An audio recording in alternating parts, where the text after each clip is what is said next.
நண்பர் விஜய் சார் கிட்ட பேசிட்டு இருக்கும்போது நான் வர அரசியல்ன்றாரு. நிஜமா நண்பா அப்படின்னு. எஸ் அப்படின்னு. மறுபடியும் போய் ட்ரஸ்ட்ல உட்காந்து நம்ப டேய் நண்பர் வராரு. ஏன்னா சூப்பர் ஸ்டார் எனக்கு எவ்வளோ க்ளோஸோ நண்பர் கூட அவ்வளோ க்ளோஸ் தான் எனக்கு.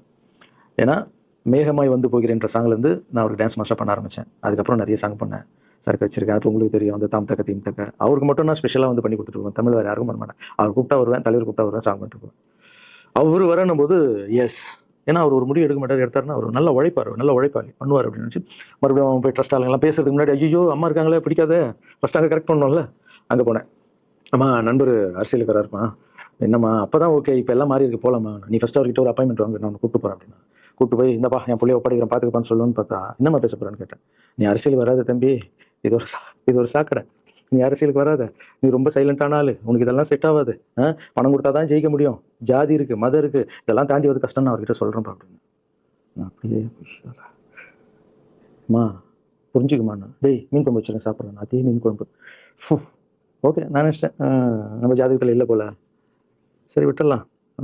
சரி இப்போ விட்டுருவோம். ஒரு 2-3 நாளைக்கு அப்புறம் மறுபடியும் பேசுவோம் அப்படின்னு மறுபடியும் பேசுகிறேன். அதே மறுப்பு தான். நானும் நண்பர்கிட்ட பேசுகிறேன். அம்மா அப்படி சொல்கிறாங்க. அது அவங்களுக்கு தெரியல. அவர் நிறைய பேச மாட்டார், வயசானவங்கல்ல, தெரியல. வந்த அப்புறம் புரியும். ஒரே வார்த்தை தான்.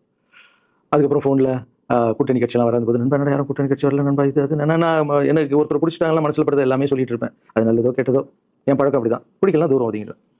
அப்படியே போகுது. எலெக்ஷன் வருது, அனௌன்ஸ் பண்ணுறாங்க. எலெக்ஷன் நண்பர் நிற்கிறாரு. ரிசல்ட் அன்றைக்கி டோட்டலாக மாறுது எல்லாமே. அப்படியே தலைக்கீழாக ஆகுது. புரட்டி போடுறாரு சரித்திரத்தை. வேறம்மா இப்போ முதல்ல தெரிஞ்ச எங்கள் அம்மா தான். எனக்கு ரொம்ப ஆசை ஆயிடுச்சுன்னா எங்கள் அம்மா மேலே. அம்மா பேர் கண்மணி. கண்மணி அப்படின்னு தான் கூப்பிட்டு போகிறேன். எங்கன்னு கூப்பிட்டு போனால் அம்மா கொண்டு என்னடா இவ்வளோ உஷாராக வர என்ன விஷயம் உங்ககிட்ட தான் பேசணும். நீ என்னம்மா சொன்னேன், பணம் கொடுத்தா தான் ஓட்டு போடுவாங்க, ஜாதி இருக்குது மதம் இருக்குது, புது ஆளுங்களை வரவிட மாட்டாங்க, ஜெயிக்க முடியாது, இதெல்லாம் சொன்னல. நண்பர் ஜெயிச்சிட்டார் பத்தியம்மா. அந்த ஒரே ஒரு முகத்துக்காக ஓட்டு போட்டிருக்காங்க.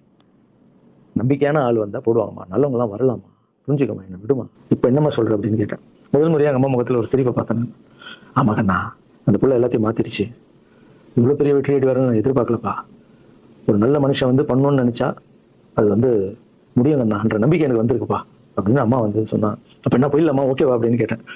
போக்கண்ணா நீ நினச்ச மாதிரி பண்ணு அப்படின்னு அம்மா வந்து சொன்னோன்னு காலில் சாப்பிட்டாமா வந்தேன். தேங்க்யூ ஸோ மச்மா அப்படின்னு.